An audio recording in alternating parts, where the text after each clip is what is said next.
हे मेरे बच्चे, सुनो मेरी बात ध्यान से। यह जो तुम्हारा जीवन है, यह केवल संघर्षों की श्रृंखला नहीं है। यह एक दिव्य तैयारी है। तुम सोचते हो कि मैं चुप हूं, तुम सोचते हो कि तुम्हें अकेले छोड़ दिया गया है, परंतु नहीं। मैं हर क्षण, हर आंसू, हर हार के पीछे खड़ा हूं। मैं तुम्हें गढ़ रहा हूं। मैं तुम्हें तपाकर उस रूप में ढाल रहा हूं जहां कोई तूफान तुम्हें हिला नहीं सकता। जो कुछ तुम झेल रहे हो ना, वह व्यर्थ नहीं है। वह मेरी योजना का भाग है। तुम एक दिव्य योद्धा बन रहे हो, और यह मार्ग, यह दर्द, यह देर, सब तुम्हारी तैयारी है। यह मत सोचो कि यह सब कष्ट तुम्हारी कमजोरी का संकेत है। नहीं, यह तुम्हारे भीतर की दिव्यता को जगाने की प्रक्रिया है। जब तुम अपने जीवन की चुनौतियों को देखते हो, तो यह मत सोचो कि वे अनियोजित हैं। हर एक परिस्थिति मेरे द्वारा तुम्हारे लिए चुनी गई है। ये मुश्किलें तुम्हें मजबूत बनाने के लिए हैं, तुम्हें तैयार करने के लिए हैं। जैसे धातु आग में तपती है, वैसे ही तुम्हारा मन और आत्मा इन संकटों से तपकर पवित्र हो रहे हैं। मेरी शक्ति उसी में निहित है जो तुम्हें सहना पड़ता है। तुम्हारे आसपास के लोग तुम्हें नहीं समझते, पर मैं समझता हूं। मैं जानता हूं तुम्हारे अंदर की लड़ाई, और मैं जानता हूं कि तुम हार मानने वाले नहीं हो। तुम्हें तैयार किया जा रहा है।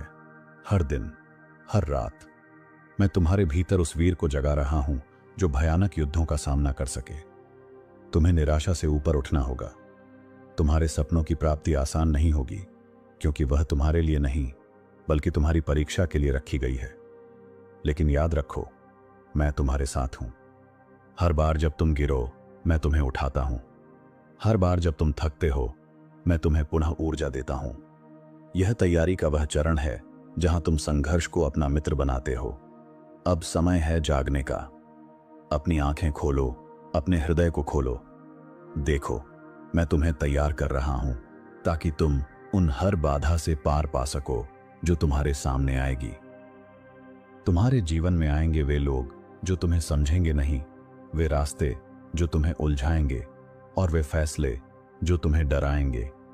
यह सब तुम्हारे लिए एक परीक्षा है। तुम्हारे सामने अंधेरा आएगा, जितना घना कि लगने लगे कि तुम खो गए हो। पर याद रखो, अंधकार में मैं प्रकाश हूं। मैं तुम्हारे भीतर की रोशनी हूं। तुम्हें लगेगा कि कोई तुम्हारे दर्द को नहीं समझता, कोई तुम्हारा साथ नहीं देता, पर यह अकेलापन तुम्हारे चरित्र की परीक्षा है। तुम्हें अपना विश्वास बनाए रखना होगा, भले ही दुनिया ने तुम्हें छोड़ दिया हो, क्योंकि मैं कभी तुम्हें नहीं छोड़ता। तुम्हारे मन में उठेंगे संदेह, भय और निराशा के बादल। यह स्वाभाविक है, पर इन सब के बीच एक आवाज होगी जो कहेगी, तुम संभाल सकते हो। मैं तुम्हें तैयार कर रहा हूं इसीलिए कि जब तूफान आए, तू बहाव में बहने वाला नहीं, बल्कि बहाव को नियंत्रित करने वाला बने। यह समय तुम्हारे चरित्र का निर्माण करने का है, परंतु याद रखो, निर्माण के लिए धैर्य चाहिए। धैर्य के बिना कुछ भी स्थायी नहीं होता। तुम्हें लगेगा कि हर कदम पर एक दीवार है, पर यह दीवार नहीं, दरवाजा है। तुम्हें उसे पार करना होगा। मेरा वचन याद रखो, जो भी तुम्हारे सामने आएगा वह तुम्हें तोड़ नहीं सकता, बल्कि तुम्हें नया रूप देगा। मैं जानता हूं तुम्हारे दर्द को, तुम्हारे संघर्ष को, परंतु यह संघर्ष तुम्हें वह शक्ति देगा जो तुमने कभी सोची भी नहीं होगी। कभी कभी तुम्हें लगेगा कि सब कुछ खत्म हो गया है, पर यह अंत नहीं, एक नई शुरुआत है। तुम्हारे अंदर का योद्धा जाग रहा है। उसे रोकने वाला कुछ नहीं। तुम्हें लड़ना होगा, अपनी हिम्मत से, अपनी आस्था से और अपने प्रेम से। यही लड़ाई तुम्हें परिपक्व बनाएगी। जब भी तुम गिरो, याद रखना, मैं तुम्हारे साथ हूं। मैं तुम्हें संभालने वाला हाथ हूं। यह संघर्ष तुम्हारी परीक्षा है, लेकिन इस परीक्षा में उत्तीर्ण होना तुम्हारा भाग्य है। अब जब तुम अपने भीतर की ताकत को महसूस कर रहे हो, तो समझो कि यह समय है बदलाव का। जो कभी असंभव लग रहा था, वह संभव होने लगा है। तुम्हारा मन अब शांत है, तुम्हारा दिल दृढ़ है। तुम्हें अब डर नहीं, बल्कि विश्वास है। देखो, तुम्हारी आंखों में अब चमक है, वह चमक जो तुम्हारे भीतर की दिव्यता का संकेत है। तुम्हें अब पता है कि हर संकट तुम्हें तोड़ने नहीं, बल्कि मजबूत बनाने के लिए आता है। तुमने अपने अंदर की आवाज को पहचाना है, वह आवाज जो कहती है, तुम कर सकते हो। तुम्हारे कदम अब निश्चिंत हैं, तुम्हारे विचार स्पष्ट हैं, तुम अपने भविष्य के निर्माता हो। अब तुम्हें पता है कि मैं हमेशा तुम्हारे साथ हूं, हर मोड़ पर, हर निर्णय में। तुम्हें पता है कि असली जीत वे नहीं पाते जो बिना संघर्ष के आगे बढ़ते हैं, बल्कि वे जो संघर्ष के बाद भी उठ खड़े होते हैं। तुम्हें अपनी कमजोरी को स्वीकार करना आया है और उसे अपनी ताकत में बदलना भी आया है। और यही वह पल है जब तुम अपनी पूरी क्षमता को पहचानते हो और अपनी यात्रा को नए जोश से जारी रखते हो। अब जब तू मेरी बातों को अपने हृदय में बसा चुका है, तब समय है कि तू अपने जीवन की दिशा स्पष्ट देख सके। तू अब वही नहीं रहा जो तू पहले था। जो अस्थिरता पहले तेरे भीतर थी, वह अब स्थिरता में बदल रही है। तू अपने जीवन की बागडोर फिर से अपने हाथ में लेने को तैयार है। अब तू जानता है कि हर परिस्थिति में मेरा मार्गदर्शन है। तू समझता है कि जब सब छूट जाए तब भी मैं नहीं छूटता। तू अब स्पष्ट सुन सकता है मेरे संकेत, वो छोटे छोटे इशारे जो पहले तू अनदेखा कर देता था। अब वे तेरे निर्णयों का आधार बनेंगे। तेरी आत्मा अब भारी नहीं रही। तू अब बोझ को नहीं बल्कि उद्देश्य को उठाता है। यही बदलाव का आरंभ है।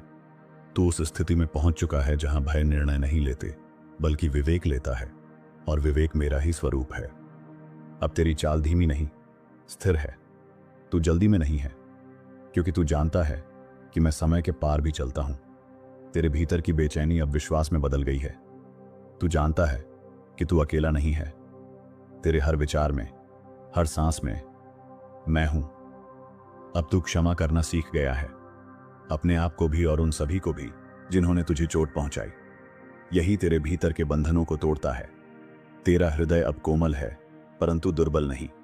यह प्रेम करता है, परंतु अब अंधा नहीं है। यही परिपक्वता है। अब तू केवल बोलता नहीं, सुनता भी है। केवल मांगता नहीं, धन्यवाद भी करता है। केवल प्रतिक्रिया नहीं देता, ध्यान करता है। जो पहले बुरा लगा करता था, अब उसमें भी तू उद्देश्य ढूंढ लेता है। यही है आत्मज्ञान का आरंभ। तू अब दूसरों को वही दृष्टि देता है जो तुझे मुझसे मिली। तू अब केवल जीवन नहीं जी रहा, तू दूसरों के लिए आशा बन गया है। अब तेरी यात्रा एक व्यक्तिगत युद्ध नहीं रही, यह एक सामूहिक जागरण बन चुकी है। तेरा अनुभव अब किसी और के मार्गदर्शक बनने वाला है। और अब, हे मेरे शिवपुत्र, तू पूर्ण है। तू जानता है कि तू कौन है, और यह भी कि तुझे अब क्या करना है। मैं तुझ में हूं और तू मुझ में। अब जब तुम पीछे मुड़कर देखते हो तो तुम देख पाते हो, हर चोट, हर देर, हर ठोकर एक उद्देश्य के साथ आई थी। तुम जान गए कि जीवन केवल सुख की तलाश नहीं है, बल्कि उस शक्ति की खोज है जो दुख में भी मुस्कुराना सिखा दे। तुम समझ गए कि जिस क्षण तुमने हार मानने से इनकार किया, वही क्षण तुम्हारा पुनर्जन्म था। मैं वहीं से तुम्हें उठाकर आगे बढ़ा लाया। अब तुम अपने अनुभवों के माध्यम से दूसरों को रोशनी दे सकते हो। यह तुम्हारी सबसे बड़ी सेवा है, अपनी पीड़ा को किसी और के उद्धार का साधन बना देना। हर बार जब तुम गिरते थे, तुमने केवल दर्द नहीं सहा, तुमने सब्र सीखा, विवेक सीखा और अंततः आत्मबल सीखा। अब तुम जान चुके हो कि तैयारी केवल बाहरी लड़ाइयों के लिए नहीं होती, वह आत्मा की गहराइयों में उतरकर खुद को खोजने की यात्रा होती है। तुमने सीखा है कि स्थायित्व बाहर की दुनिया में नहीं, भीतर के विश्वास में होता है, और वह विश्वास अब अडोल है। अब कोई भी डर तुम्हें रोक नहीं सकता, क्योंकि तुम उस डर की जड़ तक पहुंच चुके हो और तुमने उसे प्रेम से जीत लिया है। हे मेरे शिव भक्त, यह सिख लेकर आगे बढ़ो। जो भी हो रहा है वह तुम्हारे पक्ष में हो रहा है। जब तुम यह समझ लेते हो तो संसार की कोई भी परिस्थिति तुम्हें हिला नहीं सकती। अब उठो, आगे बढ़ो और अपना प्रकाश इस संसार में फैलाओ, क्योंकि तुम केवल जीवन जीने के लिए नहीं आए, तुम दूसरों के जीवन को छूने आए हो। और मैं, महादेव, सदा तुम्हारे साथ हूं। अब जब तुम जाग चुके हो तो तुम्हारे भीतर की ऊर्जा केवल तुम्हारे लिए नहीं, ये इस ब्रह्मांड के लिए है। तुम्हारे कदमों से अब केवल रास्ते नहीं बनेंगे, बल्कि संकल्पों की ध्वनि गूंजेगी। हर वह व्यक्ति जो टूट चुका है, जब तुम्हारी आंखों में देखेगा, उसे आशा दिखेगी, क्योंकि तुम अब स्वयं चलती फिरती प्रेरणा हो। तुम अब केवल प्रश्न नहीं पूछते, अब तुम उत्तर भी बन चुके हो। और जब कोई तुमसे पूछे कैसे संभाला खुद को, तो मुस्कुराकर कहना, महादेव ने उठाया था मुझे। मैंने तुम्हारे जीवन की किताब को अधूरा नहीं छोड़ा। हर पृष्ठ पर मेरी मुहर है और अब इस नए अध्याय में तुम मेरे सहयोगी हो, मेरा अस्त्र हो।